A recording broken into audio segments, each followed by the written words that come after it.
மதுவிலக்கு ஏன் வேண்டும், மதுவிலக்கு அவசியமா என்ற பல்வேறு விதமான கேள்விகள் எழும்புகின்றன. இவ்வாறு கேட்பவர்களிடம் நாங்கள் மிக பணிவோடு சொல்வதெல்லாம், உங்கள் குடும்பத்திலே உங்கள் மகனோ அல்லது உங்கள் மருமகனோ குடிகாரனாக இருந்தால் அதிலே கேள்வி எழுமா, குடிப்பது வேண்டுமா வேண்டாமா என்ற கேள்வியே எழாது. ஒவ்வொரு வீட்டிலும் துன்பம் துன்பம் துன்பம். ஒரு குடிகாரன் இருந்தால் அவனை சுற்றி 40 குடும்பங்கள் பாதிக்கப்படுகின்றன.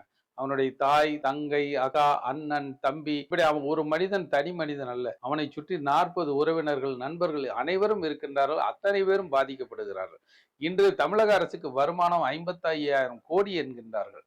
ஆனால் ஒட்டுமொத்த தமிழர்கள் இலக்கும் வருமானம் 50 ரூபாய் டாக்ஸிக்கு 55,000 கோடினா 150 ரூபாய் விலைக்கு 1,50,000 கோடி தமிழக மக்களுடைய பாக்கெட்ல இருந்து இலக்கு. இந்த அரசாங்கம் இலவசம் எதுவுமே கொடுக்க வேண்டியது 1,50,000 கோடி மக்கள் கிட்ட மீதி ஆனாலே மக்கள் ரொம்ப சந்தோஷமாகவும் சௌக்கியமாகவும் சுபிச்சமாகவும் வாழ்வார். அதுபோலவே இந்த உள்ள தமிழக அரசு மருத்துவமனையில் ஒரு கணக்கெடுப்பு நடந்து கொண்டு அவன் குடிப்பழக்கம் உடையவரா என்று ஒவ்வொருவரையும் கேட்டு கணக்கெடுத்து கொண்டுள்ளார். ஆனால் அவற்றை வெளியிடாமல் அரசாங்கம் ரகசியமாக இன்று அரசு மருத்துவமனைகளில் 199 பேர் குடிகாரர்கள் தான் அங்கே ட்ரீட்மெண்ட் பெற்றுக் கொண்டுள்ளார். இவையெல்லாம் சமுதாய சிரமங்களாக அரசுக்கு அதிக பளுவுள்ள செலவு பிடிக்கும் விஷயங்களாக உள்ளன. இந்த அரசாங்கம் மதுக்கடைகளை மூடினால் மட்டுமே போதும், தமிழ்நாடு மிக உயர்ந்த இடத்துக்கு உறுதியாக சென்றுவிடும். ஆகவே இந்த வருமானத்தை எல்லாம் பாராமல் கண்டிப்பாக மதுக்கடைகளை மூட வேண்டும். மதுக்கடைகளிலே ஒரு அரசாங்கம் விற்கக்கூடிய மதுக்கடைகளிலே 20 ரூபாய் பாட்டிலுக்கு அதிகமாக வாங்குது. என்ன நியாயம்? அரசாங்கமே இப்படி கொள்ளையடிக்கிறது. ஏழை எளிய பெயிண்டர்,